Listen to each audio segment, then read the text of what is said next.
Civility is not the lack of rudeness. It's not the lack of incivility. It's an actual force that needs to be put out there and practiced. It is not simply detached tolerance. It is not tolerance itself. I'm reminded of Ralph Waldo Emerson, who took it to an even deeper level and said that there can be no true high civility without a true high morality. So ethics come into it too. So civility, at a basic, just to get the thing going, is restraint of one's own desires, one's own impulses, in the favor of the comfort of the other, the physical comfort of the other, the emotional comfort of the other, and also, at a deeper level, concern for the person of the other, the dignity of the other.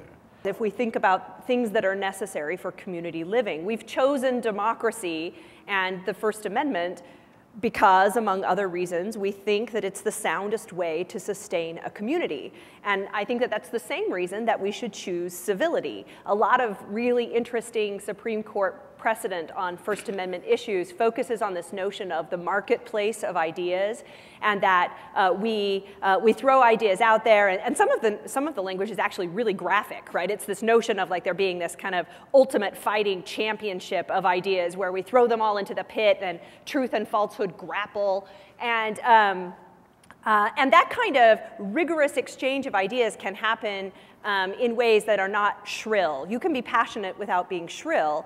And I think the marketplace analogy actually helps us to think about why civility is a good idea. It seems to me that words and ideas that are delivered in a civil tone through earnest engagement and thoughtful consideration of other people's vantage points are actually often better accepted than angry or militant or pig-headed ideas. So the marketplace of ideas maybe has space for embracing a notion of civility, or a duty of civility.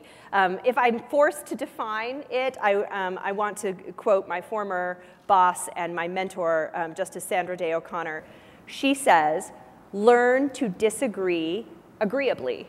Civility can often be used as a way of seeming to talk about manners and politeness, and in fact be a way of obstructing people who have legitimate things to say that people do not want to hear. We can think about many rights movements in our own country's history, the civil rights movement most obviously, in which it challenged prevailing notions of behavior. It challenged authorities in a variety of ways, North and South, a variety of rules. And it was objected to, among other ways, as being not in good manners. And of course, historically, among many of the elements of the civil rights movement did with its nonviolent tactics was, in fact, to expose the violence of a racist society that undergirded what was supposedly a system of racial etiquette. And we can think of similar analogies with other rights movements in the 20th century, the women's rights movements, the gay rights movements, among them. So I think we need to remember both that ideally we disagree passionately, perhaps, but respectfully, and we need to model that behavior insofar as possible, but we also need to protect people and interests even when they become disagreeable and disrespectful, and acknowledge the importance of that. So then I'd say that the relevant aspect of civility here, I would think, is one of the norms inherent in this practice is treating your interlocutor with enough respect for the conversation to continue. And the idea is that the conversation ought to be able to continue.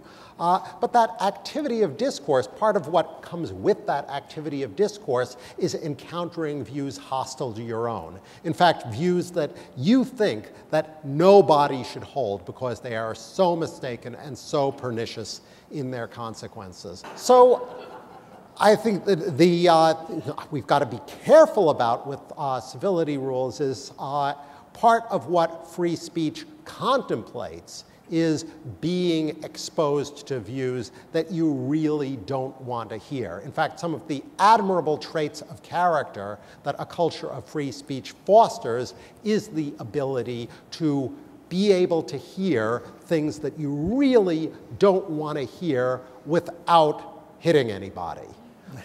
And this is not something that you can take for granted that a culture is going to develop. Definitionally, I think of civility as the sort of golden rule of speech, which is, in effect, don't say to or about others things that you would not like to be said to or about you. And that doesn't mean don't speak sharply or passionately. You know, this is a country that was born in a revolution. The Tea Party in Boston was not a civil affair. So one can certainly be sharp and passionate, but I think one shouldn't lie in political discourse, and one also shouldn't presume that the other side lies. I think if you start from the presumption that the other side is always lying, that's an enormous incentive to become a liar yourself.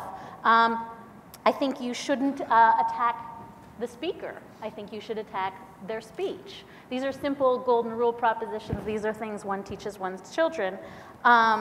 I think one shouldn't mischaracterize the other side, knowing one is mischaracterizing the other side, because that will incline them to mischaracterize you.